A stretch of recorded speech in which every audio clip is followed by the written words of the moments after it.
अस्सलाम वालेकुम एवरीवन। अच्छा, हमारी कैफ 3 में कल डिस्कशन जो थोड़ी थी वो हाई लो मेथड के ऊपर सेमी वेरिएबल कॉस्ट में से फिक्स्ड और वेरिएबल कॉस्ट का लहदा करना इसी पे चल रही थी। और उसमें जो कल हमने एस्पेक्ट डिस्कस किया था कि अगर फिक्स कॉस्ट में स्टेप आ जाए या वेरिएबल कॉस्ट कांस्टेंट ना रहे हाईएस्ट और लोएस्ट लेवल के दरमियान, तो फिर हम हाई लो मेथड को कैसे मॉडिफाई करते हैं वेरिएबल कॉस्ट और फिक्स कॉस्ट को अलग करने के लिए, keeping in view the assumptions of high low method. दो अजम्पशन हाई लो मेथड की कल आपकी तो उन पर तवज्जो दिलाई गई थी। और जब स्टेप फिक्स कॉस्ट आ जाए तो भी एक अजम्पशन मीट नहीं होती, और जब वेरिएबल कॉस्ट पर यूनिट पे चेंज आ जाए तब दूसरी अजम्पशन मीट नहीं होती। हाई लो मेथड को हाईएस्ट और लोएस्ट लेवल पे अप्लाई करने के लिए दोनों अजम्पशन का मीट होना ज़रूरी है। अगर हाईएस्ट और लोएस्ट लेवल के दरमियान दोनों अजम्पशन मीट नहीं हो रही तो फिर हम हाईएस्ट या लोएस्ट की बजाय ऐसे दो लेवल्स चूज़ करते हैं जिन पे वो दोनों अजम्पशंस मीट हो रही हों। दैन हम रूटीन वे में चलते हुए वेरिएबल कॉस्ट पर यूनिट और fixed cost for the period अलहदा कर पाते हैं। जी, कोई सवाल कल के लेक्चर से? एक छोटी सी कैलकुलेशन, इसके अलावा हमने मार्कअप मार्जिन के रेफरेंस से भी डिस्कशन हमने उस पर की थी। तो किसी स्टूडेंट के जहन में कोई सवाल? चैप्टर 1 हमने जो इंट्रोडक्शन का था उसको कल हमने कंप्लीट कर लिया था, और जैसे मैंने बताया था इस पे हमारे कोई पास पेपर क्वेश्चन वगैरह हमने नहीं करने। इसका नॉलेज हमारे अगले आने वाले चैप्टर्स में यूज़ होगा, इसके टूल्स टर्म्स आने वाले चैप्टर्स में यूज़ होंगे। फ़िलहाल हम मूव करते हैं अपने नेक्स्ट चैप्टर की तरफ जो है इन्वेंट्री वैल्यूएशन। अच्छा जी, हम पढ़ने का अंदाज हमारा ऐसे रहेगा, हर चैप्टर की जब हम शुरू करेंगे उसकी पास पेपर की सिग्निफिकेंस पे नज़र डाल लिया करेंगे। तो यह है जनाब पास पेपर की सिग्निफिकेंस। मॉडल पेपर और 3 अटैम्प्ट्स जो नई स्कीम में हमारी हुई हैं कैफ 3 की, इनमें रीसेंट अटैम्प्ट में इन्वेंट्री वैल्यूएशन पे फर्स्ट टाइम क्वेश्चन टेस्ट हुआ। आल्दो पीछे भी ये क्वेश्चन टेस्ट नहीं होता रहा, but you must read this sentence जो मैंने पिछली दफ़ा भी लिखा हुआ था टेस्ट ना होने के बावजूद, कि पहले था कि भाई टेस्ट नहीं हुआ लेकिन अहम है, अब हम कह रहे हैं 4 में से एक था टेस्ट हुआ, लेकिन overall this chapter is important. ये चैप्टर इंपॉर्टेंट क्यों है? क्योंकि इस चैप्टर में हमने जो टर्म्स और टूल्स, इंडिपेंडेंट क्वेश्चन तो आ सकता है, जैसे आ गया 15 नंबर का सवाल। अच्छा, यहाँ पे मैं ये भी क्लियर कर दूँ, मैंने शायद आप लोगों को पहले बोला हुआ है, अभी एग्जामिनर कमेंट्स आ जाएंगे, हमें उससे आइडिया हो जाएगा बच्चों की परफॉर्मेंस कैसी रही इस सवाल में। लेकिन जनरली टेंडेंसी के हिसाब से बच्चों की अप्रोच होती है, आई कैन फोरकास्ट कि इस सवाल में ऑन एवरेज बच्चों की परफॉर्मेंस थोड़ी लो रही होगी, क्योंकि बच्चे देखते हैं जी ये नहीं आया तो इस चैप्टर को बिल्कुल ही छोड़ दिया या ना होने के बराबर टाइम दिया। तो जब ना होने के बराबर टाइम दिया और 15 नंबर का सवाल आ जाए तो प्रोबेबिलिटी बड़ी हाई है कि परफॉर्मेंस बहुत लो होगी। तो मैं फिर आपकी तवज्जो दिला दूँ कि मैं पहले भी बच्चों को यही बताइए, जुमला पिछली से अटैम्प्ट का लिखा है, बस फ़र्क यह है कि मैंने वहाँ पे लिखा हुआ था कि इधर लिखा हुआ है टेस्टेड वंस, वहाँ पे लिखा था नेवर टेस्टेड, इतना सा मैंने जुमला बदला है। और अहमियत मैं यही बताता हूँ कि भाई इससे मिसगाइड नहीं हो जाना होता, कि टेस्ट नहीं हुआ तो मिसगाइड नहीं हो जाना। टेस्टिंग के लिहाज से इसकी फ्रिक्वेंसी बहुत लो है, लेकिन इसमें जो टर्म्स और नॉलेज यूज़ होने हैं ये हमारे कई आगे टॉपिक्स में इस्तेमाल होने वाला है। तो हमें ये टॉपिक सिर्फ इसलिए नहीं प्रिपेयर करना कि इसको एग्ज़ाम में आना है, हमें ये टॉपिक इसलिए अच्छा प्रिपेयर करना है कि इसकी टर्म्स और जो इसमें टूल्स डिस्कस हुए में हैं ये आगे चल के किसी न किसी बल्कि कई टॉपिक्स में यूज़ होने वाले हैं। ठीक है जी। तो इन्वेंट्री वैल्यूएशन पे हम बात शुरू करेंगे, एक अहम chapter cost and management accounting का।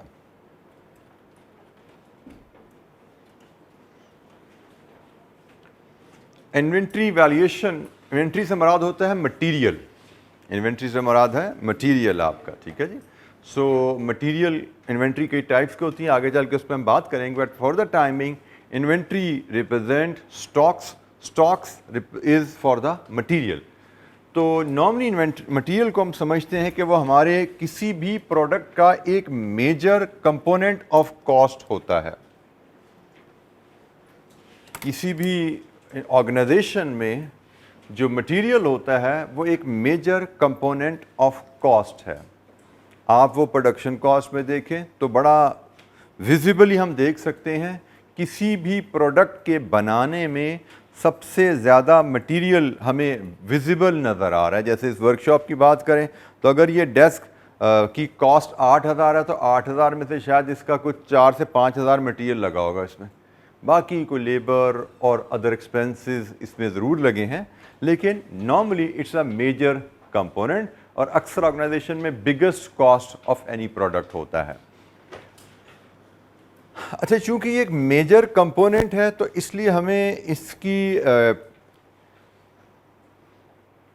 प्रोक्योरमेंट या परचेज के लिए, इसकी इशू के लिए, इसकी कंट्रोल के लिए हमने मटेरियल परचेज भी करना है, फिर मटेरियल इस्तेमाल भी करना है और हमने फिर कॉस्ट को कंट्रोल भी करना है। चूँकि एक मेजर कॉस्ट कंपोनेंट है इसलिए इन तमाम मसाइल के लिए proper procedure should be in place, ताकि हम जो इन्वेंट्री कंज्यूम कर रहे हैं उसका प्रॉपर रिकॉर्ड मेंटेन किया जा सके, उसको प्रॉपर मेजर किया जा सके। और ये हमने ध्यान में रखना है कि जो मटेरियल हम कंज्यूम कर लेते हैं, किसी पीरियड में इस्तेमाल कर लेते हैं, वो एज एक्सपेंस रिकॉर्ड हो जाता है और अनयूज इन्वेंट्री हमारी बैलेंस शीट में एज करंट एसेट स्टॉक्स के तौर पे रिफ्लेक्ट होती है। ये सारी चीज़ें बाय द वे जो आपको स्लाइड पे नज़र आती हैं, ये सारी आपकी किताब के एक्सट्रैक्ट्स होते हैं। ये किताब से ही कॉपी पेस्ट है, ये ना समझिए कि ये कोई अलग मटेरियल है। अगर किताब आपके सामने लिखी हो तो ईजी से लिए आप उसको टिक ऑफ कर सकते हैं कि ये पॉइंट्स हमारी क्लास में डिस्कस हो गए हैं। अच्छा जी, keeping in view material cost of material significance of material cost, generally किसी भी ऑर्गेनाइजेशन में ये अहम समझा जाता है कि मटेरियल से रिलेटेड एक प्रॉपर सिस्टम इन प्लेस होना चाहिए ताकि हम इंश्योर करें कि हमारा ऑर्डरिंग, रिसीविंग और payment for the supplier has been conducted properly and there is no error और फ्रॉड। क्योंकि मटेरियल की मद में हमने बहुत ज़्यादा अमाउंट की ख़रीदारी करनी है, मटेरियल की मद में हमने बहुत ज़्यादा अमाउंट का मटेरियल इस्तेमाल करना है, मटेरियल की मद में हमने सप्लायर को लार्ज अमाउंट्स की पेमेंट्स करनी है। So we must have proper documentation, systems and check and balance during the whole process। अभी मैं प्रोसेस भी आपको एलैबोरेट करूंगा मटेरियल से रिलेटेड। तो हमें चाहिए कि हम अच्छा मटेरियल, अगर अच्छा प्रोसेस इन प्लेस करें। ज़रूरी क्यों है? क्योंकि हमें ये तमाम रिकॉर्ड चाहिए अपने फाइनेंशियल अकाउंट्स के लिए, ये तमाम रिकॉर्ड चाहिए अपने कॉस्ट के डाटा के लिए। हमने कॉस्ट एंड मैनेजमेंट अकाउंटिंग में भी इन्वेंट्री या कॉस्ट पर यूनिट कैलकुलेट करनी है तो उसमें हमें मटेरियल कॉस्ट पर यूनिट का रिकॉर्ड चाहिए। हमने फाइनेंशियल अकाउंट्स में भी क्लोजिंग स्टॉक की वैल्यू लेनी है, तभी हम अपनी स्टेटमेंट ऑफ प्रॉफिट लॉस बना सकते हैं। सो इन्वेंट्री का रिकॉर्ड प्रॉपर होगा, उसकी ख़रीदारी का, उसके यूज़ का, तभी हम जो इन्वेंट्री इस्तेमाल हुई है वहाँ से मटेरियल कॉस्ट पर यूनिट निकाल पाएंगे कॉस्ट एंड मैनेजमेंट अकाउंटिंग के लिए। तभी हम इन्वेंट्री जो इन हैंड बच जाएगी उसकी वैल्यू ले पाएंगे फाइनेंशियल अकाउंट्स के लिए, क्लोजिंग स्टॉक में दिखाने के लिए। तो ये हम बात करें हमें क्यों एक अच्छा सिस्टम बनाने की ज़रूरत है। मोर ओवर फिज़िकल कंट्रोल भी बहुत ज़रूरी है कि हम जब स्टॉक ख़रीदते हैं उसको स्टोर में रखते हैं और फिर वक्त आने पे उसको इस्तेमाल करते हैं, इस दौरान there is always a risk of theft, breakage, obsolescence. ये 3 टर्म मैंने बोली। मतलब आपका मटेरियल स्टॉक में पड़ा हुआ है गोदाम में, वहाँ से खुदा न खास्ता पिलफरेज या चोरी हो सकता है। वहाँ पे पड़ा प्रॉपर कंडीशन में ना रखा जाए, डैमेज हो सकता है। फॉर एग्जांपल कुछ स्टॉक है which requires proper temperature maintenance, आपको उसको कंट्रोल्ड एनवायरनमेंट में जहाँ पे से टेम्परेचर 20 डिग्री से ऊपर ना जाता हो वहाँ रखना था। अगर वो सही जगह नहीं रखा गया, आपने उसको आम स्टोर में रख दिया जहाँ पे टेम्परेचर मौसम के हिसाब से 22, 24, 28, 30, 32, 40 पे चला जाता है, तो ख़राब हो सकती है चीज़। हमें उसको चेक करना है, हमें फिर फ्रिज को रोकना है, फिर हमने ऑब्सोलिसेंस को रोकना है। ऑब्सोलिसेंस क्या होता है कि मटेरियल ख़राब हो जाए और यूज़ के काबिल ना रहे। ख़राब होने के लिए ज़रूरी नहीं कि टेम्परेचर ही ख़राब हो, ख़राब होने के लिए ज़रूरी है कि हर मटेरियल जो आप ख़रीदते हो उसकी एक लाइफ होती है। उस लाइफ के अंदर आपने उसको इस्तेमाल करना होता है। आप कोई भी इवन एडिबल आइटम खरीदते हो उसके ऊपर एक्सपायरी लिखी होती है ना, मेडिसिन खरीदते हो उस पर एक्सपायरी लिखी हुई है। इसी तरह रॉ मटेरियल, कोई मटेरियल भी आप खरीदते हो तो अक्सर आइटम की एक्सपायरी होती है। तो अगर हम मटेरियल खरीद तो लिया लेकिन यूज़ करते हुए उसकी एक्सपायरी डेट का ख्याल ना रखें, मतलब पुराना मटेरियल खरीदा हुआ वो नीचे दबा रह गया और नया मटेरियल खरीद के इस्तेमाल करते रहे, कभी गलती से पुराना मटेरियल सामने आया तो पता लगा ये तो 6 महीने पहले एक्सपायर हो गया था, मतलब ये हमारी नेग्लिजेंस रही ना। अगर हमने तरीके से उसको फिज़िकली मैनेज किया होता तो जो पहले ख़रीदा था उसको इस्तेमाल टाइम पे कर लिया होता तो अभी हमारे पास पुराना ना पड़ा होता मटेरियल, अभी हमारे पास लेटेस्ट मटेरियल ख़रीदा हुआ पड़ा होता। So these are just I am giving you example कि हमें फ़िज़िकल कंट्रोल भी मेंटेन करने होते हैं।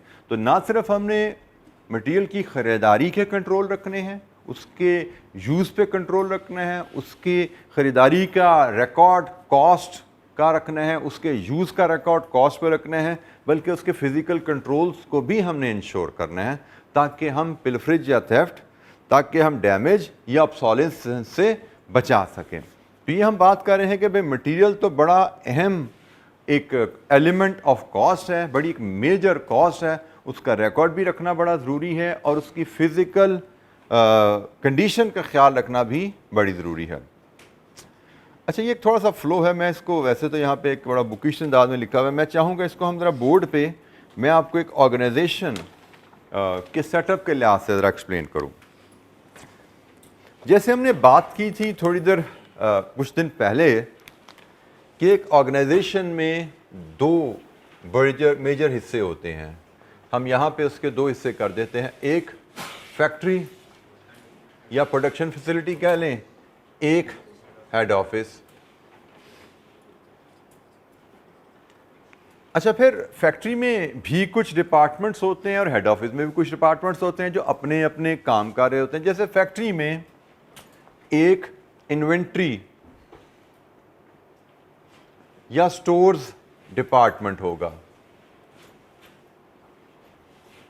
फैक्ट्री में एक प्रोडक्शन डिपार्टमेंट होगा, और बाय द वे प्रोडक्शन में फर्दर आपको मैंने बताया हुआ है कि कटिंग, असेंबली, वो सारे प्रोडक्शन के ही डिपार्टमेंट्स हैं। मज़ीद इसके डिपार्टमेंट फजीद हो सकते हैं, लेकिन फ़िलहाल हमने कहा जी प्रोडक्शन तमाम मिलके एक ही काम कर रहे हैं, प्रोडक्शन कर रहे हैं।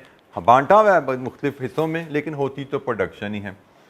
फैक्ट्री में और क्या काम हो सकता है जी? एक आपका रिपेयर एंड मेंटेनेंस डिपार्टमेंट भी हो सकता है।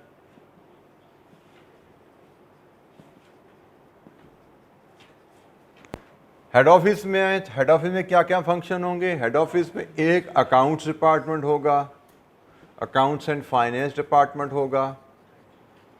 हेड ऑफिस में आपका एक सेल्स एंड मार्केटिंग डिपार्टमेंट होगा। हेड ऑफिस में आपका एक डिस्ट्रीब्यूशन डिपार्टमेंट हो सकता है।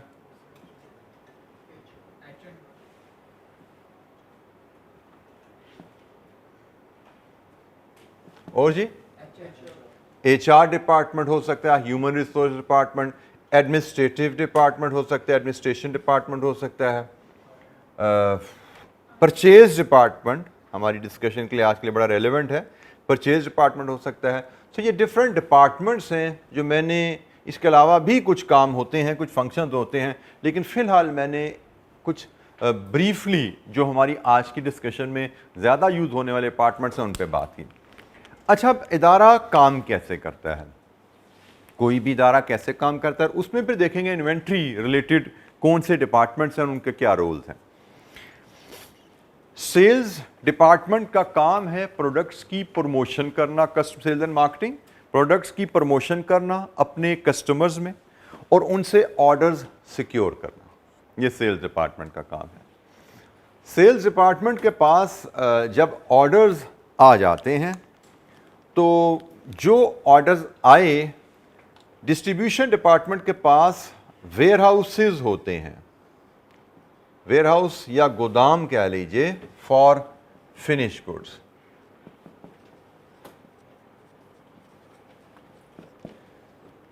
सेल्स एंड मार्केटिंग डिपार्टमेंट ने जब ऑर्डर हासिल किए, उसने डिस्ट्रीब्यूशन डिपार्टमेंट से चेक किया क्या आपके पास हमने जो ऑर्डर्स लिए हैं ये प्रोडक्ट रेडीली अवेलेबल हैं, अगर तो अवेलेबल है तो एज पर ऑर्डर कस्टमर को डिस्पैच कर दें, क्योंकि डिस्ट्रीब्यूशन का काम है फिनिश गुड्स को कस्टमर तक पहुंचाना।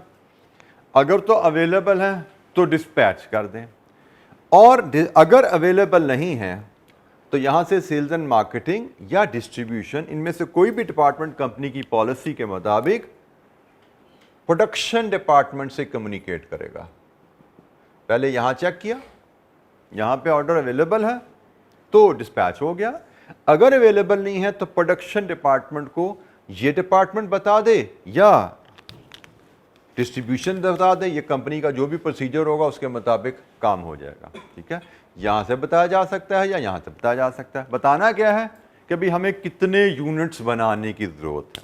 फॉर एग्जांपल हमें ये डेस्क का ऑर्डर मिला, सेल्स टीम ने 500 डेस्क का ऑर्डर हासिल किया, सेल्स टीम ने डिस्ट्रीब्यूशन टीम से चेक किया कि भाई क्या हमारे पास इस साइज़ के 500 डेस्क अवेलेबल हैं। डिस्ट्रीब्यूशन टीम ने कहा नहीं भाई इस साइज़ का हमारे पास कोई डेस्क अवेलेबल नहीं है, हमने बनाए थे पिछली दफ़ा वो कस्टमर्स के सारे डिस्पैच हो गए, ये सारे के सारे 500 के 500 बनाने पड़ेंगे। तो जनाब इंटीमेशन दी जाएगी प्रोडक्शन डिपार्टमेंट को, ये डिज़ाइन है, इस डिज़ाइन के साइज़ के 500 डेस्क बना दो। प्रोडक्शन डिपार्टमेंट ने अब 500 डेस्क एज पर ऑर्डर बना के डिस्ट्रीब्यूशन को देने हैं और डिस्ट्रीब्यूशन ने फिर इसको वेयर हाउस से अपने कस्टमर को डिस्पैच करने हैं। प्रोसेस शुरू हो गया। अच्छा, ये प्रोडक्शन डिपार्टमेंट ने 500 डेस्क बनाने हैं, तो 500 डेस्क बनाने के लिए प्रोडक्शन डिपार्टमेंट में सबसे पहले हिसाब लगाया जाता है कि इन 500 डेस्क बनाने के लिए हमें कितना मटेरियल चाहिए, कितने वर्कर्स चाहिए, कितनी मशीनरी की ज़रूरत पड़ने वाली है। मशीनरी हमने देखा जी हमारे पास ऑलरेडी लगी हुई है फैक्ट्री में, लेट्स अज्यूम हम प्रोडक्शन डिपार्टमेंट में आ गए हैं, मशीनरी हमारी प्रोडक्शन डिपार्टमेंट में लगी हुई है, वर्कर्स हमें 50 चाहिए, उसकी इंटीमेशन दे दी जाती है एचआर को कि जी हमें इस ऑर्डर को बनाने के लिए वर्कर्स चाहिए। एचआर डिपार्टमेंट को इंस्ट्रक्शन आती है कि भाई आप हमारे लिए 50 वर्कर्स एक महीने के लिए हायर करो, क्योंकि एक महीने में 500 डेस्क बनाने हैं और एक महीने में 500 डेस्क बनाने के लिए हमें 50 वर्कर मजीद चाहिए। जो वर्कर हमारे पास है उनके अलावा हमें मजीद वर्कर चाहिए। तो जनाब वर्कर की इंडिकेशन इनको दे दी जाती है, इस पर हम बाद में बात करेंगे। लेबर का चैप्टर हमारा अलहदा है क्योंकि वर्कर्स की सैलरी लेबर कॉस्ट है, तो वो हमारा एक अलहदा चैप्टर, उसमें बाद में बात करेंगे। फिलहाल हम मटीरियल पे बात कर रहे हैं। तो वर्कर्स की इंटीमेशन यहाँ पे गई और मटीरियल की इंटीमेशन यहाँ पे गई। इन्वेंट्री स्टोर वहाँ के जो इंचार्ज है उसको बताया गया कि भाई हमें ऑर्डर नंबर 1 500 डेस्क का आया है, उस ऑर्डर को बनाने के लिए हमें इतनी लकड़ी, इतना पाइप, इतना कपड़ा, इतना फोम, इतने कील, इतना ग्लू चाहिए। पूरी डिटेल बना के मटेरियल की रिक्वेस्ट फॉरवर्ड कर दी जाती है इन्वेंट्री या स्टोर डिपार्टमेंट को। अच्छा, जब इन्वेंट्री या स्टोर डिपार्टमेंट देखेगा कि जो मुझसे मटेरियल मांगा गया है क्या ये मटेरियल मेरे पास अवेलेबल है, अगर तो अवेलेबल है एज पर रिक्वेस्ट इशू कर देता है, लेकिन अवेलेबल नहीं है तो क्या करेगा? परचेज डिपार्टमेंट से राबता करेगा। यहां से फिर परचेज डिपार्टमेंट से राबता किया जाता है कि भाई मेरे पास जो मटेरियल मुझसे प्रोडक्शन टीम ने मांगा है उसमें ये आइटम की इतनी इतनी क्वांटिटी मजीद खरीदने की ज़रूरत है। परचेज डिपार्टमेंट के पास फिर सप्लायर्स की लिस्ट होती है, उनसे कोई एग्रीमेंट्स होते हैं रेट्स के, उन एग्रीमेंट्स के मुताबिक उन अप्रूव्ड सप्लायर्स से परचेज डिपार्टमेंट मटेरियल का ऑर्डर प्लेस करता है। इधर से रिक्वेस्ट इधर गई, उस रिक्वेस्ट की बेसिस पे अपने रिकॉर्ड से चेक किया गया कितना मटेरियल अवेलेबल है, जो अवेलेबल नहीं है उसका परचेज ऑर्डर की रिक्वेस्ट इधर गई, ये रिक्वेस्ट गई है। परचेज करने का काम परचेज डिपार्टमेंट का है। परचेज डिपार्टमेंट उस रिक्वेस्ट के मुताबिक परचेज ऑर्डर बना के सप्लायर को भेजता है कि जी हमने ये हमारा एग्रीमेंट था, इस एग्रीमेंट के मुताबिक इतने रेट पे ये आइटम आप हमें सप्लाई कर दीजिए। और वो परचेज डिपार्टमेंट जब सप्लायर को ऑर्डर दे दिया तो वहाँ से फिर सप्लायर ने एज पर ऑर्डर चीज़ें स्टोर्स को डिलीवर करनी है, स्टोर्स ने फिर प्रोडक्शन डिपार्टमेंट को इशू कर देनी है, इन्होंने इनको वर्कर सप्लाई कर देने हैं, मशीनें उनके पास ऑलरेडी हैं, तो मटेरियल भी आ गया, वर्कर भी आ गया, मशीनें पहले ही थी, शेड्यूल के मुताबिक प्रोडक्शन शुरू होगी। जब प्रोडक्शन शुरू होगी, रिक्वायरमेंट के मुताबिक प्रोडक्ट बन गई, यहाँ पे डिस्ट्रीब्यूशन को वापस कर दी गई। लीजिए जी, आपकी रिक्वेस्ट के मुताबिक कस्टमर के लिए 5 ऑर्डर्स तैयार हैं, ready for dispatch to the customer. So production team ने ऑर्डर के मुताबिक चीज़ें बना के डिस्ट्रीब्यूशन के हवाले की और डिस्ट्रीब्यूशन ने कस्टमर को डिस्पैच कर दिया। तो ये एक ऑर्गेनाइजेशन का बेसिक्स ऑफ फ्लो मैंने आपको समझाया। ये फर्नीचर वर्कशॉप है, ये कोई चावलों की मिल है या कोई और बिजनेस है, मैन्युफैक्चरिंग ऑर्गेनाइजेशन में जनरली ऐसे ही काम होगा। इसी तरह डिफरेंट डिपार्टमेंट्स अपना रोल प्ले कर रहे होंगे। ठीक है, तो यही चीज़ जो मैंने कहानी बोली, यही कहानी यहाँ पे कोई डिफरेंटली थोड़ा सा फ्लो डायग्राम की सूरत में दी गई है।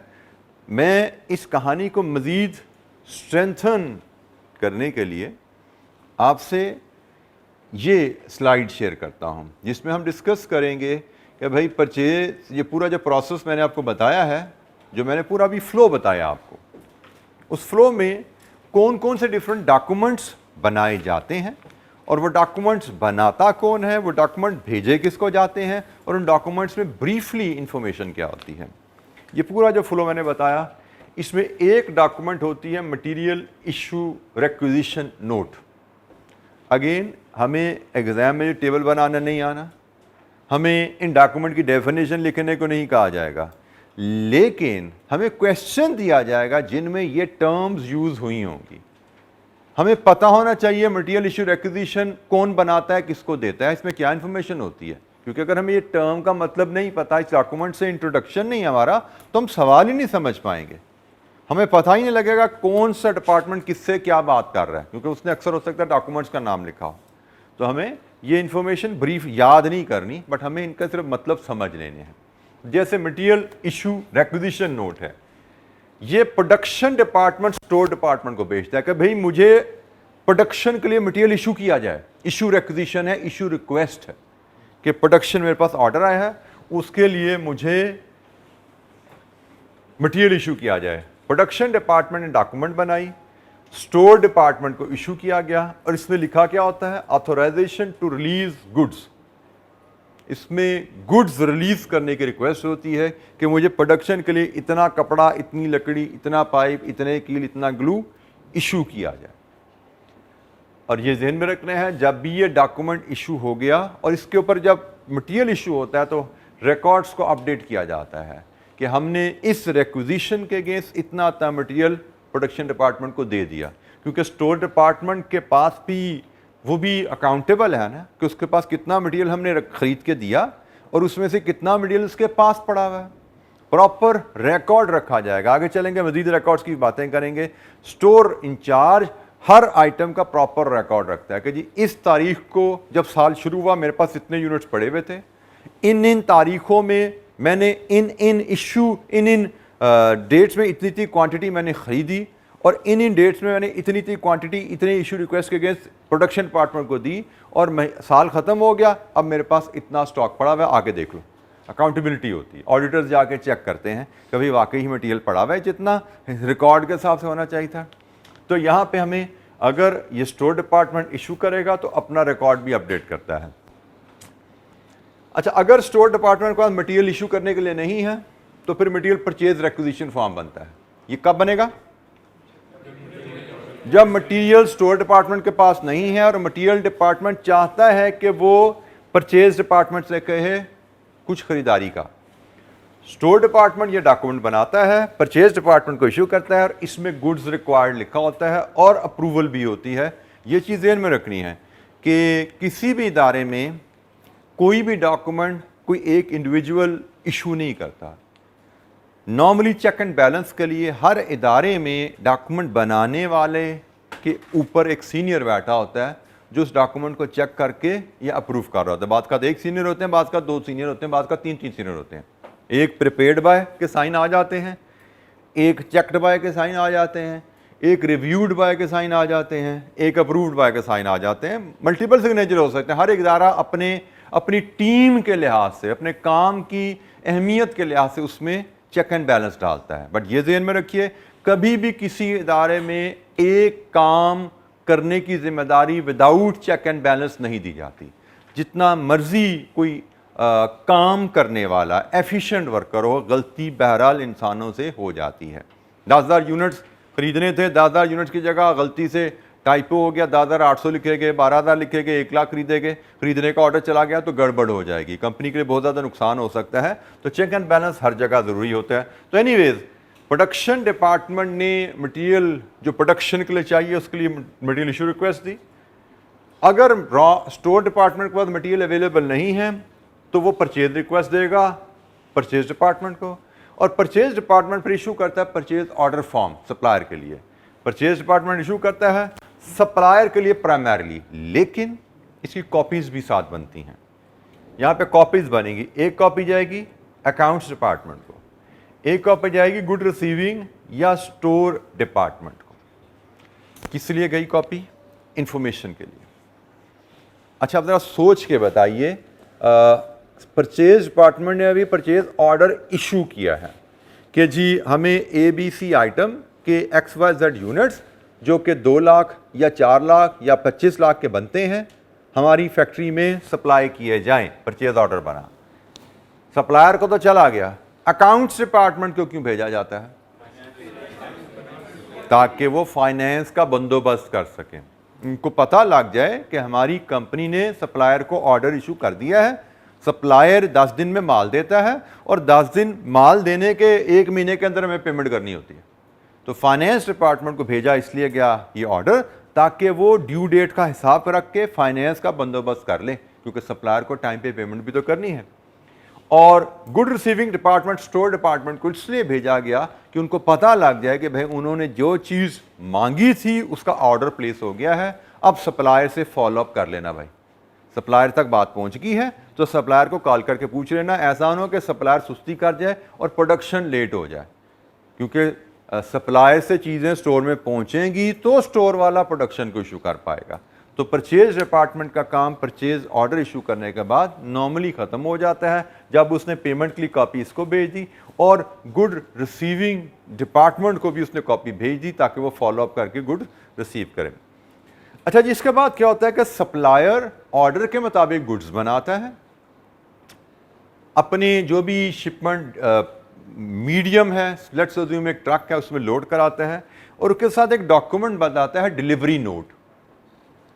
डिलीवरी नोट में तमाम आइटम्स जो ऑर्डर के मुताबिक शिप की जा रही हैं, डिस्पैच की जा रही हैं, उनकी डिटेल होती है कि भाई इस नंबर ऑर्डर के मुताबिक ये आइटम्स की इतनी क्वांटिटी इस ट्रक में पड़ी हुई है। एक डॉक्यूमेंट होगी जिसमें सारी डिटेल लिखी होगी। सप्लायर ने ये इशू किया और ट्रक के साथ वो डॉक्यूमेंट आया स्टोर में, ट्रक आया साथ डॉक्यूमेंट आया, लीजिए जी ये डिलीवरी आ गई, ये वसूल कर लें। स्टोर वाला उस डिलीवरी ऑर्डर के ऊपर तमाम आइटम जो लिखी हुई है उनको टिक करेगा, उनको काउंट करेगा, इंस्पेक्ट करेगा भी कोई डैमेज तो नहीं है, सब ठीक है, उस पर साइन करके दे देगा, ठीक है जी हमें ये गुड वसूल होगी, आप ये वसूली ले जाएं हमसे। तो ये सप्लायर की एक डॉक्यूमेंट है, गुड्स डिलीवरी नोट। सप्लायर ने इशू की हमारी कंपनी को, हमने उसको सिग्नेचर रिसीविंग स्टोर इंचार्ज करके वापस कर दिया। इसमें क्या होगा? Check of goods delivered against order form के ऑर्डर के मुताबिक गुड्स वसूल पाई, ये हमारे स्टोर इंचार्ज ने लिख के वापस कर दी। अच्छा, इसके बाद एक गुड्स रिसीव्ड नोट बनता है, GRN, जिसको हम एब्रीविएट अक्सर कर रहे होते हैं। ये हमारा स्टोर इंचार्ज अपनी कंपनी का रिकॉर्ड के लिए एक डिटेल बनाता है कि मुझे क्या क्या आइटम्स की कितनी कितनी क्वांटिटी किस ऑर्डर के सप्लायर से वसूल हुई, GRN। ये डॉक्यूमेंट पे भी आइटम वसूल ही लिखी हुई है, लेकिन ये डॉक्यूमेंट सप्लायर के पास चला गया सिग्नेचर के बाद। ये डॉक्यूमेंट पे भी आइटम वसूल जो हुई वही लिखी हुई है, लेकिन ये डॉक्यूमेंट हमारी कंपनी का डॉक्यूमेंट है, स्टोर डिपार्टमेंट ने बनाया, उसने भेजा परचेज डिपार्टमेंट को और उसने उसकी कॉपी भेजी अकाउंट्स डिपार्टमेंट को। परचेज डिपार्टमेंट को इसलिए भेजा ताकि परचेज डिपार्टमेंट का भी टिक हो जाए चीज़ गुड्स डिलीवर्ड, कि भाई ये ऑर्डर अब क्लोज हो गया है।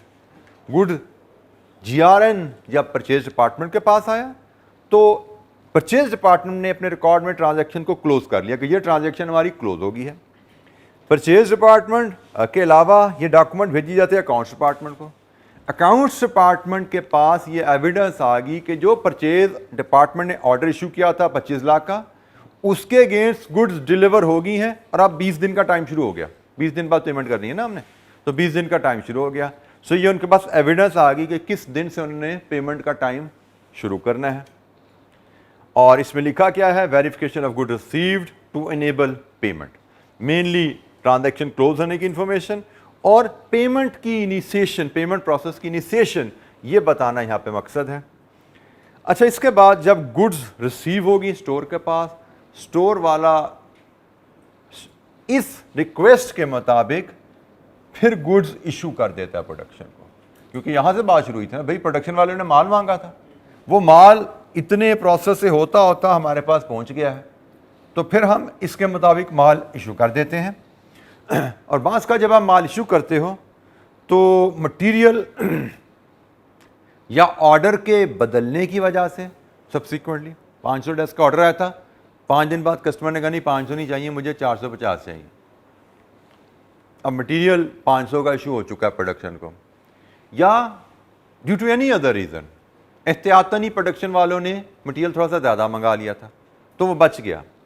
मटेरियल रिटर्न नोट, प्रोडक्शन वाला एक डॉक्यूमेंट भरता है मटेरियल रिटर्न नोट, कि भाई मैंने आपसे ये जो मटेरियल लिया था ना, इसमें से ये कुछ बच गया है, ये वापस वसूल पाइए। क्योंकि प्रोडक्शन डिपार्टमेंट वाले ने भी अपना हिसाब देना होता है कि भाई तुमने 500 डेस्क बनाए हैं, 500 में लकड़ी कितनी लगाई है, तुमने इतनी क्यों ले ली लकड़ी, ज़्यादा लकड़ी क्यों ले ली है, इसमें तो 500 डेस्क में तो से 1000 फुट लकड़ी लगनी चाहिए थी, तुमने 1050 फुट क्यों ली है। तो बताएगा जी हाँ कैलकुलेशन में थोड़ी गलती हो गई थी, इस्तेमाल 1000 ही हुई है, हमने 1050 की इशू किया, रिक्वेस्ट दी थी, ये 50,000 की रिटर्न भी आ गई है, 50,000 रिटर्न भी हमने कर दिया, ये उसकी डॉक्यूमेंट है, उसका भी ऑडिट होगा ना, उसकी भी अकाउंटेबिलिटी होगी कि भाई इतने डेस्कों में इतनी लकड़ी क्यों लगा दी तुमने, ताकि कॉस्ट कंट्रोल का एलिमेंट भी प्रिवेल करे। हमने कॉस्ट चीज़ बनानी ज़रूर है, लेकिन चीज़ बनानी है कम से कम कॉस्ट में, मुनासिब कॉस्ट में। तो जनाब एक मटेरियल रिटर्न नोट्स की डॉक्यूमेंट होती है, प्रोडक्शन डिपार्टमेंट स्टोर डिपार्टमेंट को देता है, detail of goods return to store, और रिकॉर्ड उसके लिए आपसे अपडेट कर लिया जाता है, प्रोडक्शन वाला भी अपडेट कर लेता है और स्टोर वाला भी अपडेट कर लेता है। इसी तरह एक मटेरियल ट्रांसफ़र नोट भी होता है। मटेरियल ट्रांसफ़र नोट क्या है कि एक प्रोडक्शन हॉल में इन डेस्क पे काम हो रहा है, दूसरे प्रोडक्शन हॉल में ये डाइस पे काम हो रहा है। मटेरियल ये वुडन शीट इशू हुई थी हॉल ए को, जो ये डेस्क बना रहा था, उसके पास ये शीट एक्स्ट्रा होगी, थोड़ी एक्स्ट्रा पड़ी हुई थी, यहाँ पे शीट की कमी होगी डाइस बनाने वाले को, तो जनाब यहाँ से मटेरियल उठ के इधर चला जाता है। ये मटेरियल ट्रांसफर नोट बनाएगा प्रोडक्शन डिपार्टमेंट ए, भेज दिया जाएगा प्रोडक्शन डिपार्टमेंट बी को, और साथ एक कॉपी दे दी जाएगी फॉर इंफॉर्मेशन पर्पज स्टोर वालों को, कि स्टोर वालों को भी पता लग जाए कि हमने जो मटेरियल डिपार्टमेंट ए को इशू किया था उसमें से कुछ क्वांटिटी डिपार्टमेंट बी को ट्रांसफ़र हो गई है। Goods transferred between departments and records are updated, production department अपने रिकॉर्ड अपडेट कर लेते हैं। तो जनाब ये जो मैंने कहानी आपको थोड़ी सी सुनाई थी, उस कहानी में क्या क्या डॉक्यूमेंट्स यूज़ होते हैं, ये डॉक्यूमेंट्स हमें डिफरेंट आगे सवालों में कहीं ना कहीं नज़र आ सकते हैं। Be prepared. जी कोई सवाल?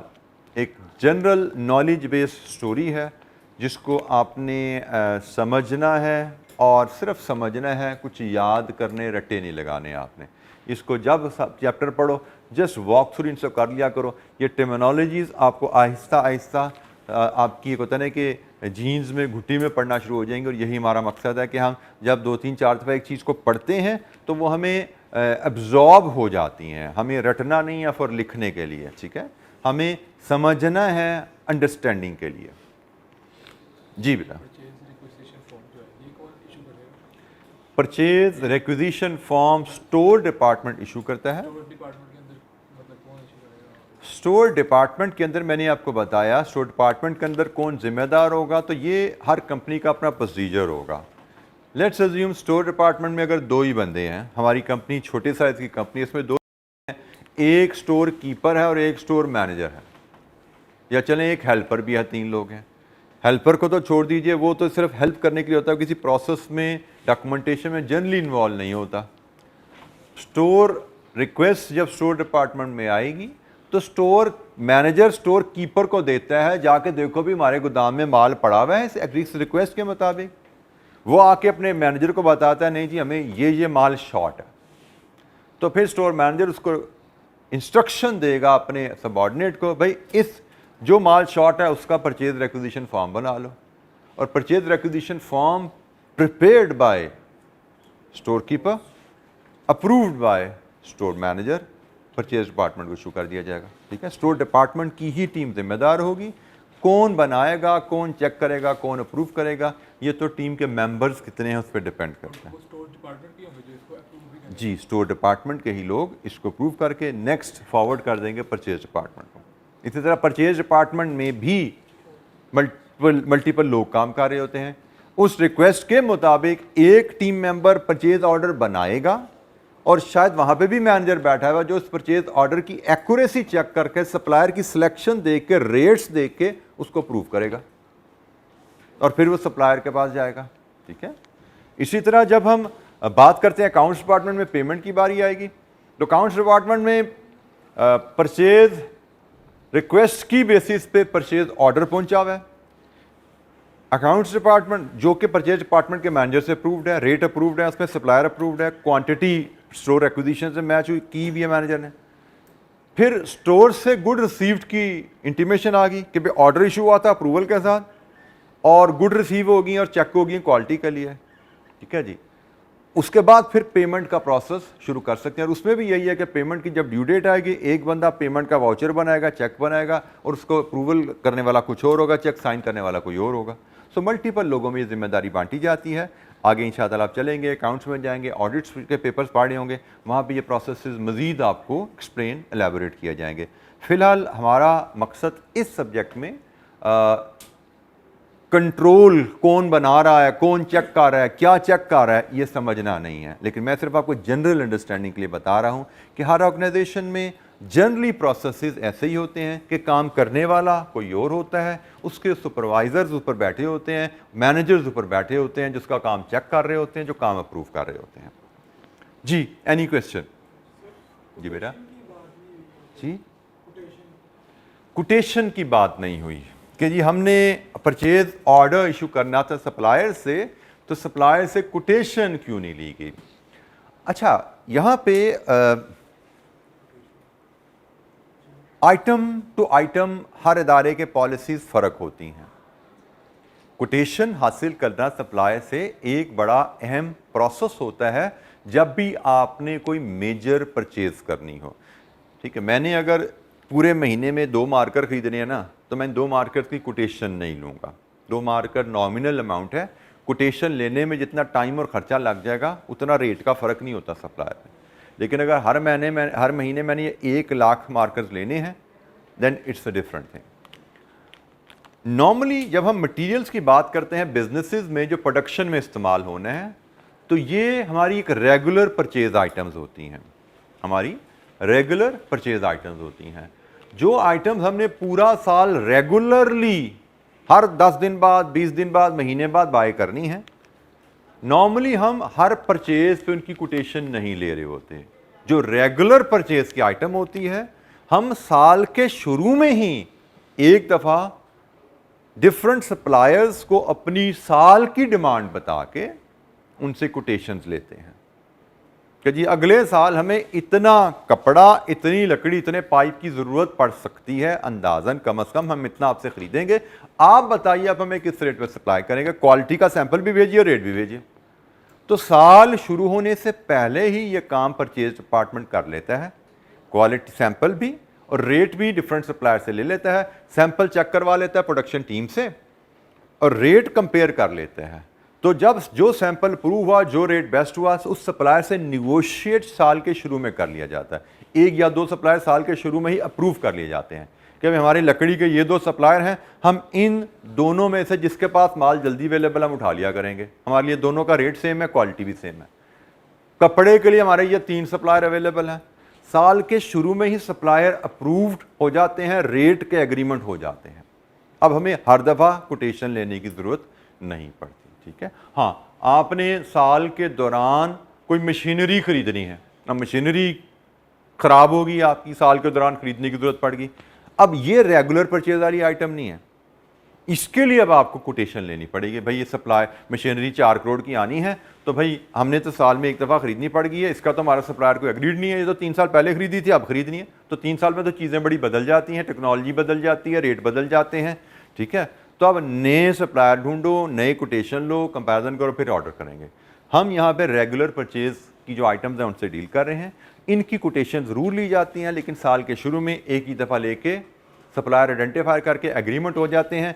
फिर जब परचेज ऑर्डर इशू किए जाते हैं, उन्हीं अप्रूव्ड सप्लायर को उन्हीं अप्रूव्ड रेट्स पे इशू किए जाते हैं।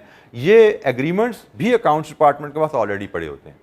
तो एग्रीमेंट जब परचेज ऑर्डर अकाउंट्स डिपार्टमेंट के पास जाता है, तो अकाउंट्स डिपार्टमेंट उन ऑर्डर्स को भी चेक करता है, भाई ये अप्रूव्ड सप्लायर को ही गए हैं, अप्रूव्ड रेट्स पे ही गए हैं ऑर्डर। ये भी अकाउंट्स डिपार्टमेंट में चेकिंग हो रही होती है।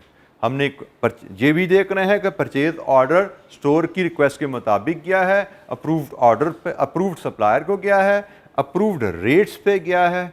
ये हमने सारी चीज़ें अकाउंट्स डिपार्टमेंट ने चेक करनी है। डिलीवरी नोट, माल डिलीवर भी हमारी रिक्वायरमेंट के मुताबिक हुआ है, गुड रिसीट नोट चेक करेगा और फिर पेमेंट का प्रोसेस इनिशिएट करेगा। जी, एनी अदर क्वेश्चन? कोई और सवाल किसी बच्चे के ज़हन में? जी, यहाँ तक। अच्छा जी, टाइप्स ऑफ इन्वेंट्रीज, इनसे you should be familiar already. आपने ये टर्म्स सुनी होंगी, पढ़ी होंगी। There are in general 4 categories of inventories जो किसी भी ऑर्गेनाइजेशन में होती हैं। एक रॉ मटेरियल, एक वर्क इन प्रोसेस, तीसरी फिनिश्ड गुड्स एंड चौथी store, spares and loose tools. तो one by one, raw material क्या होता है जी? रॉ मटेरियल फिनिश गुड्स बनाने के लिए जो हमें मटेरियल क्वांटिटी चाहिए, जो फिनिश गुड्स का हिस्सा बन जाती है। अच्छा, ये ध्यान में रखिएगा, रॉ मटेरियल हम उस मटेरियल को कहते हैं जो फिनिश गुड्स का हिस्सा बन जाती है। जैसे फर्नीचर वर्कशॉप की मिसाल लेते हैं, तो हमने बात की थी फर्नीचर बनाते हुए हम मशीनरी में ब्लेड भी यूज़ करते हैं, वो भी तो मटेरियल है ना, बट वो रॉ मटेरियल नहीं है, क्योंकि वो प्रोडक्ट का हिस्सा नहीं बना। हम प्रोडक्शन करते हुए हम मशीनरी में लुब्रिकेशन ऑयल भी डालते हैं, वो भी मटेरियल है, बट वो रॉ मटेरियल नहीं है। रॉ मटेरियल से मुराद वो मटेरियल लिया जाता है जो प्रोडक्शन के दौरान इस्तेमाल होता है और जनरली आपकी प्रोडक्ट का हिस्सा बन जाता है।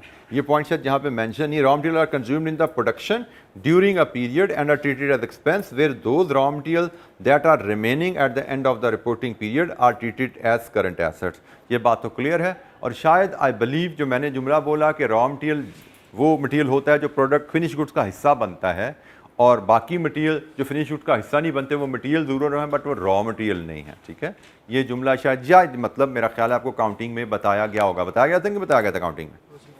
ये रॉ मटेरियल का डिफरेंस और अदर मटेरियल से फ़र्क बताया गया था कि नहीं बताया गया? नहीं बताया गया। चलें इसको फिर नोट कर लीजिए कि रॉ मटेरियल हमारा वो मटेरियल है जो प्रोडक्ट का हिस्सा जनरली बन जाता है।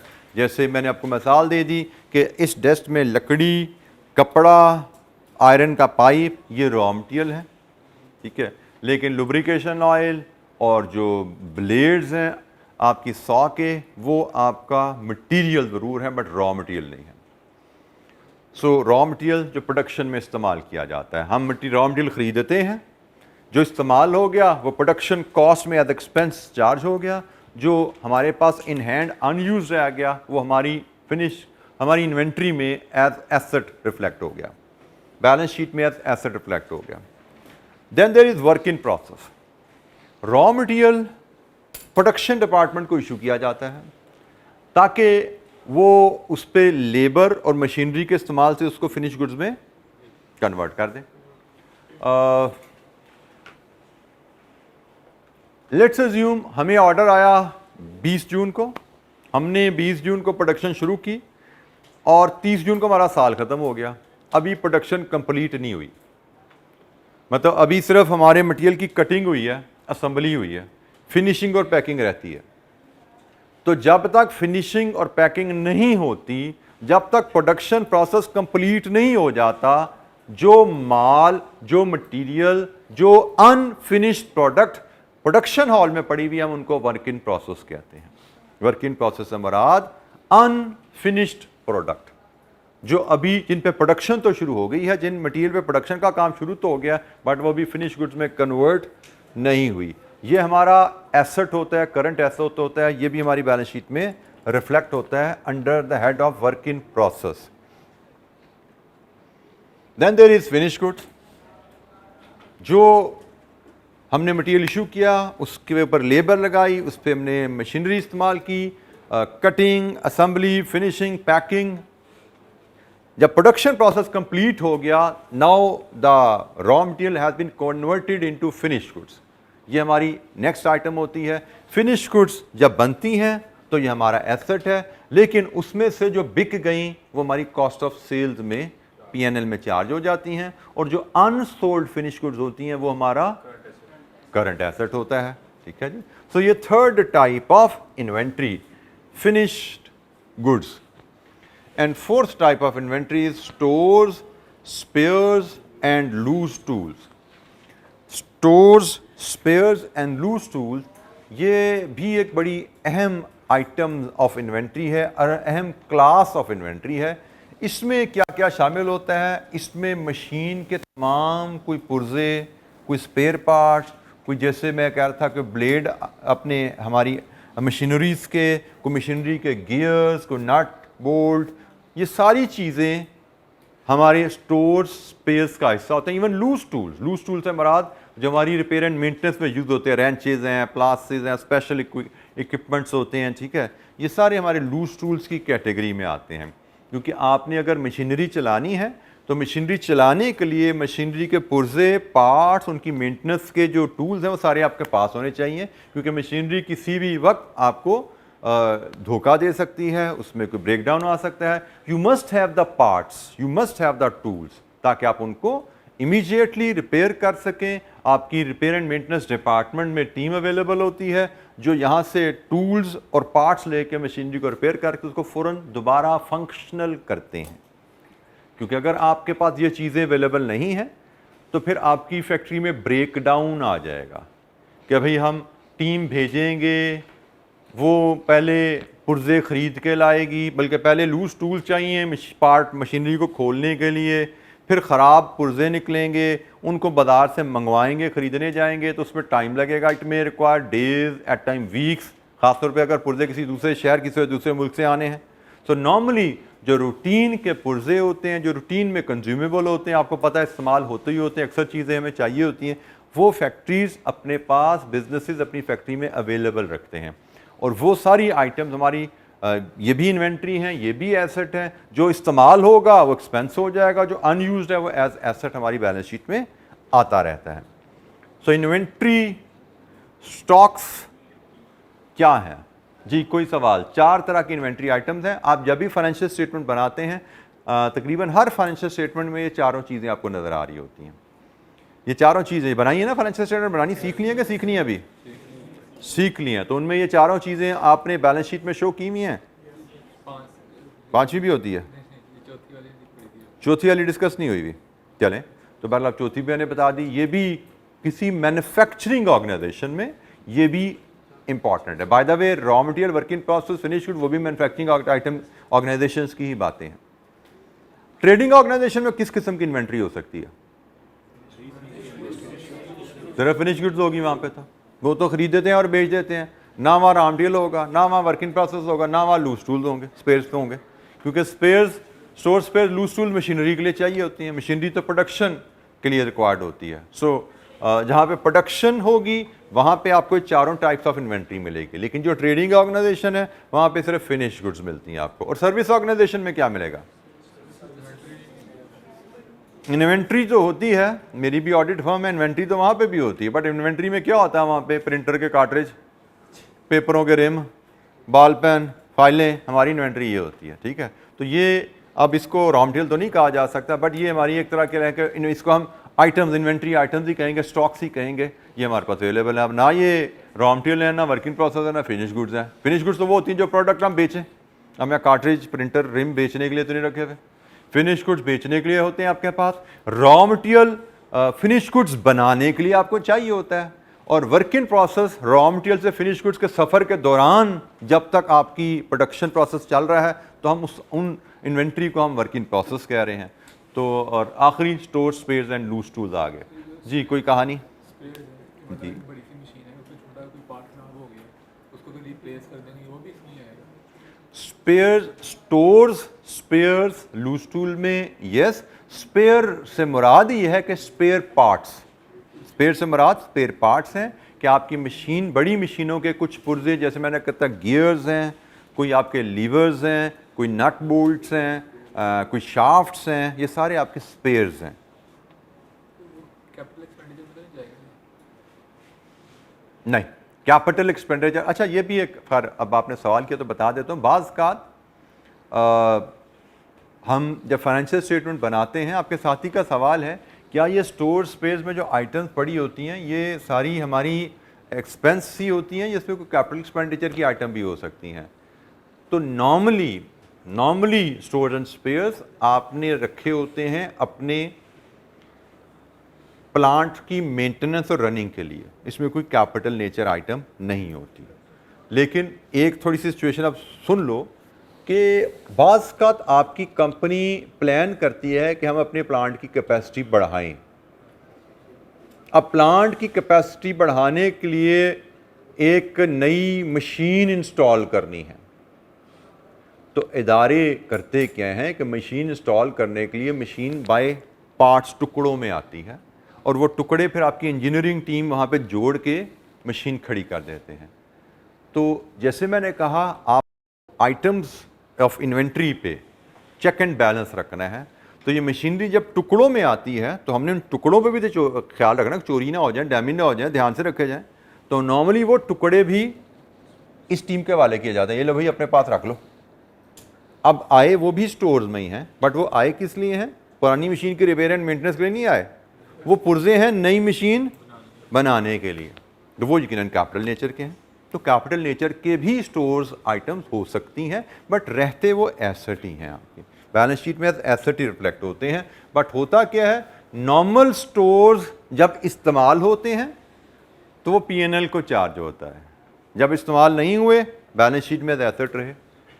कैपिटल एसेट बनाने के लिए जो स्टोर्स आपने मंगवाए हैं, जब इस्तेमाल नहीं हुए तो एसेट हैं, जब इस्तेमाल हुए तो एसेट ही बनेंगे, वो फिक्स एसेट बन जाएंगे। ठीक है, वो एसेट की कॉस्ट में, मशीनरी की कॉस्ट में ऐड हो जाते हैं, वो P&L को चार्ज नहीं होते। ये रेवेन्यू एक्सपेंडिचर और कैपिटल एक्सपेंडिचर का फ़र्क है थोड़ा सा यहाँ पे। जी जनाब, कोई सवाल, कोई चीज़ समझ ना आए पूछिएगा। बाज़ का तब सवाल साथी करते हैं, मैं उनको कोशिश तो करता हूँ कि बेस से उनको एक्सप्लेन करूँ, बट स्टिल आप में से किसी बच्चे को कोई दिक्कत हो, कोई चीज़ समझना है, सवाल पूछा कीजिए। जी एनी क्वेश्चन? अच्छा, मैं फिर एक बात तो जला दूँ, चीज़ों को आपने क्लासेस भी रेगुलर हैं और रिवीजन भी रेगुलर है, और ऑनलाइन बच्चों के रेफरेंस से मैं बता दूँ कि आप लोगों के पास फ्लेक्सिबिलिटी होती है लेक्चर्स के ऊपर, और हम बड़ी अच्छी तरह आइडिया है बच्चों से डिस्कशन के साथ और सोशल मीडिया पे कि अक्सर बच्चे लेक्चर्स को पेंडिंग करते रहते हैं कि लेक्चर ही तो सुनने हैं। तो मैं जो पहले भी बता चुका हूँ, फिर रिपीट कर रहा हूँ, it's not about just listening to the lectures कि आज नहीं सुना तो कल सुन लेंगे, कल नहीं सुना तो आखिरी 20 दिन में इकट्ठे सुन लेंगे, ऐसा नहीं होता। हर सब्जेक्ट को एब्जॉर्ब करने के लिए there is a natural process. सिर्फ लेक्चर सुनना का मतलब प्रेपरेशन नहीं है। आपने लेक्चर एक तरह सुनना है, फिर आपने उसको वीकली टेस्ट के लिए दोबारा पढ़ना है, फिर असेसमेंट के लिए पढ़ना है, फिर टर्म टेस्ट के लिए पढ़ना है, साथ कुछ ना कुछ एडिशनल प्रैक्टिस क्वेश्चन करने हैं। Only then you can expect कि अब मैं प्रिपेयर रेडी हूँ एग्जाम्स के लिए। तो हमारे बच्चे क्या कहते हैं, वो समझते हैं सिर्फ लेक्चर सुनना ही मेरी तैयारी है। जी मेरे तो बस 20 लेक्चर रहते हैं, मैं लेट हो गया हूँ तो आखिरी 20 दिन रह गए और मेरे भी 20 लेक्चर पेंडिंग है।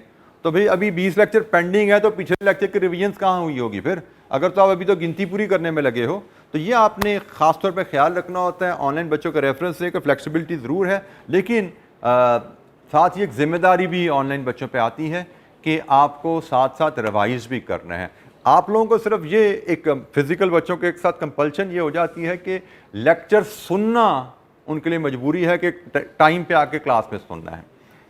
बाकी रिवीजन वाली चीज़ें सारी आपके ऊपर भी खुद आपने अपने ऊपर लागू करनी है। प्लेटफॉर्म आपको दिया जाता है टेस्ट के थ्रू, असेसमेंट के थ्रू, लेकिन अपने ऊपर अप्लाई आपने खुद करनी है, रेगुलेट आपने खुद करना है अपने आप को। हम मोटिवेट कर सकते हैं, गाइड कर सकते हैं, थोड़ा सा कुछ समझा सकते हैं आपको, लेकिन कोई यहाँ पे आपको सज़ा नहीं दे सकते, क्योंकि बेटा बात ये समझिए कि ultimately you will be the सफ़र।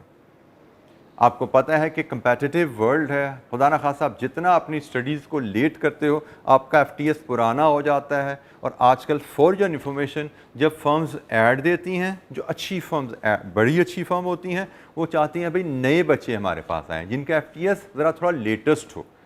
अगर आपने पास होने में लेट हो गए और आपके जूनियर बाद में आने वाले लोग आगे चले गए हैं, तो फर्म्स में मेरिट में जिसका FTS लेटेस्ट होता है उसको पहली प्रेफरेंस दी जाती है।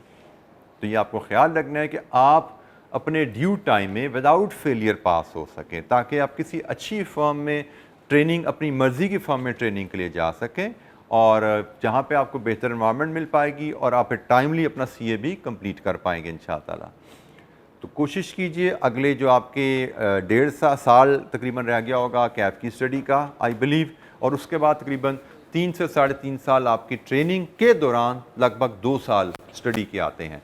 सो आपने साल एक स्टडी का समझ लो कैप में लगाना है, और ट्रेनिंग के दौरान 2 साल आपने मज़ीद अपने CFAP और MSc की स्टडीज़ के लिए निकालने हैं। तो ये अगर आप टाइमली प्रायोरिटीज़ को एडजस्ट करके इन स्टडीज़ को आप टाइम दे दोगे तो आपके लिए प्रोफेशनल लाइफ आपके लिए बड़ी स्मूथ और आसान हो जाएगी। अदरवाइज़ मैं बताऊं तो मैंने अपनी क्लासेस में अपने से 10-10 साल बड़े लोगों को पढ़ाया हुआ है। मेरे आखिरी जो सबसे सीनियर मेरे स्टूडेंट थे दैट वाज इन 2017, 6 साल पहले, मुझसे 10 साल बड़े थे। अगर मैं उस वक़्त कोई mid-40s में था तो वो उस वक़्त mid-50s में थे। उनके बच्चे यूनिवर्सिटी से ग्रेजुएट कर चुके हुए थे, वो बेचारे के एक पेपर उनका फंसा हुआ था और वो लगे हुए थे उसके पीछे। तो बात का ये हो जाता है अगर आप टाइमली पास ना करो, और मेरे कितने ही दोस्त, स्टूडेंट्स, कोलीग्स हैं जिन्होंने टाइमली मेहनत ना की और फिर अल्टीमेटली फिर मायूस होकर CA ही छोड़ दिया। क्योंकि जाहिर बात है जब आप बड़े होते हो आप आर्टिकल कर लेते हो और विद इन आर्टिकल क्वालिफाई ना करो, फिर आपको जॉब में जाते हो, जॉब में फिर रोज़गार के मसाइल आ जाते हैं, फिर घर की सोशल जिम्मेदारियां आ जाती हैं, फैमिली की जिम्मेदारियां आ जाती हैं, पढ़ाई के लिए टाइम नहीं बचता। This is the ideal time, ये जो 22, 23, 24 साल तक की उम्र है जब आपका सोशल जिम्मेदारियाँ, फाइनेंशियल लाइबिलिटीज़ घर वालों की तरफ से नेग्लिजिबल होती हैं। लकी हैं आप लोग पाकिस्तान में कि आपको फाइनेंशियल लाइबिलिटीज़ नॉर्मली घर वाले they are ready to bear, तो आपको ये इस चीज़ का फ़ायदा उठाना है, टाइम ज़ाया नहीं करना। ये 1 साल और 2 साल आगे, ये 3 साल समझो अपनी ज़िंदगी के हमने डेडिकेटेडली पढ़ाई को देने हैं ताकि हम टाइमली क्वालिफाई करें इंशाअल्लाह। उसके बाद सारी ज़िंदगी पड़ी है इंशाअल्लाह, जो आपके शौक़ हैं बल्कि ज़्यादा बेहतर तरीके से आप अपने लाइफ को एंजॉय कर सकते हो, क्योंकि यू विल हैव अल्हम्दुलिल्लाह फाइनेंशियल स्ट्रेंथ टू स्पेंड। जैसे मैं अगर बात करूं तो मैंने भी बड़ा एक लोअर मिडिल क्लास बैकग्राउंड से ताल्लुक़ था। मैंने अपने कितने ही शौक़ हैं जो मैंने CA करने के बाद पूरे किए। उस वक्त फाइनेंशियल फैमिली बजट्स कंस्ट्रेंट होती थी तो कई चीज़ें दिल करता था करने को, नहीं कर पाते थे, लेकिन जब फिर CA अल्हम्दुलिल्लाह किया, अल्हम्दुलिल्लाह कर लिया, फिर जो फाइनेंशियल स्ट्रेंथ थोड़ी सी अल्लाह ताला ने अता की, तो कितनी ही चीज़ें हैं जो हम शौक़ पूरे करते रहे। कई चीज़ें मैं अभी भी करता रहता हूँ जो मैंने अभी भी बचपन की चीज़ें कुछ भूली थी, अब मैं अपने बेटे के साथ वो शौक़ पूरे कर रहा हूँ। तो लाइफ इज़ देयर, लेकिन अगर आप टाइमली चीज़ों को नहीं करते तो फिर बहुत ज़्यादा रिग्रेट्स आ जाते हैं और उनको फिर ओवरकम आप नहीं कर पाते, बहुत मुश्किल हो जाता है। अच्छा जी, इन्वेंट्री वैल्यूएशन। अब हम आ रहे हैं जी हमारा मेन चैप्टर का जो नाम था उसकी तरफ, इन्वेंट्री वैल्यूएशन की तरफ। इन्वेंट्री वैल्यूएशन हमें क्यों ज़रूरी है, इसकी थोड़ी सी बात मैं पहले आपसे कर चुका था। इन्वेंट्री वैल्यूएशन से चले पहले मुराद समझ ले क्या है। इन्वेंट्री वैल्यूएशन से मुराद है कि हम जो इन्वेंट्री इस्तेमाल करते हैं, जो हम इन्वेंट्री इस्तेमाल करते हैं, हमने बात की जो इन्वेंट्री इस्तेमाल होती है वो एज अ कॉस्ट चार्ज कर दी जाती है, और जो इन्वेंट्री इन हैंड रह जाती है वो एज एसेट बैलेंस शीट में स्टेटमेंट ऑफ फाइनेंशियल पोजीशन में नजर आती है। तो इन्वेंट्री वैल्यूएशन से मुराद है कि जब इन्वेंट्री इस्तेमाल की जाती है तो तो किस वैल्यू पे उसको चार्ज किया जाए P&L में, ये भी इन्वेंट्री वैल्यूएशन का एक एस्पेक्ट है। और इन्वेंट्री वैल्यूएशन का एक और एस्पेक्ट ये भी है कि इन्वेंट्री जो इन हैंड रह जाती है उसको किस वैल्यू पे स्टेटमेंट ऑफ फाइनेंशियल पोजीशन में या बैलेंस शीट में दिखाया जाए। ये दोनों एस्पेक्ट हमने इस चैप्टर में कवर करने हैं। इन्वेंट्री वैल्यूएशन में जो इन्वेंट्री इस्तेमाल हुई, कंज्यूम हुई, वो किस वैल्यू पे P&L में चार्ज हो, और जो इन्वेंट्री इन हैंड रह गई वो किस वैल्यू पे बैलेंस शीट में दिखाई जाए। इस पे अभी हमारी डिस्कशन खुलेगी, तो आहिस्ता आहिस्ता ये दो सवालों के जवाब इंशाअल्लाह आपको मिलते रहेंगे। तो सबसे पहले हम जो एस्पेक्ट डिस्कस करने जा रहे हैं वो बैलेंस शीट वाला है। स्टेटमेंट ऑफ फाइनेंशियल पोजीशन के रेफरेंस से हम डिस्कस करने जा रहे हैं कि स्टेटमेंट ऑफ फाइनेंशियल पोजीशन में इन्वेंट्री किस वैल्यू पे दिखानी चाहिए। मैं फिर रिपीट कर दूं, इन्वेंट्री वैल्यूएशन के दो एस्पेक्ट हैं, एक कंजम्पशन किस वैल्यू पे होनी है, एक बैलेंस शीट में किस वैल्यू पे आना है। पहले हम डिस्कस करने जा रहे हैं बैलेंस शीट में स्टेटमेंट ऑफ फाइनेंशियल पोजीशन में इन्वेंट्री जो इन हैंड इन्वेंट्री है वो किस वैल्यू पे दिखाई जाए। तो जनाब बेसिक असूल इज इन्वेंट्री जो स्टेटमेंट ऑफ फाइनेंशियल पोजीशन में दिखानी है उसका बेसिक असूल is inventory shall be measured in the financial statement at the lower of cost और NRV। पढ़ा हुआ ये असूल, ज़बरदस्त हो गया। तो ये असूल आपने पढ़ा हुआ, ये फाइनेंशियल अकाउंटिंग में आपको सिखा दिया गया, क्योंकि फाइनेंशियल अकाउंटिंग में आपने फाइनेंशियल स्टेटमेंट बनानी सीख ली ना, जो तो वहाँ सीखा हुआ है। तो ये वैल्यूएशन का असूल है।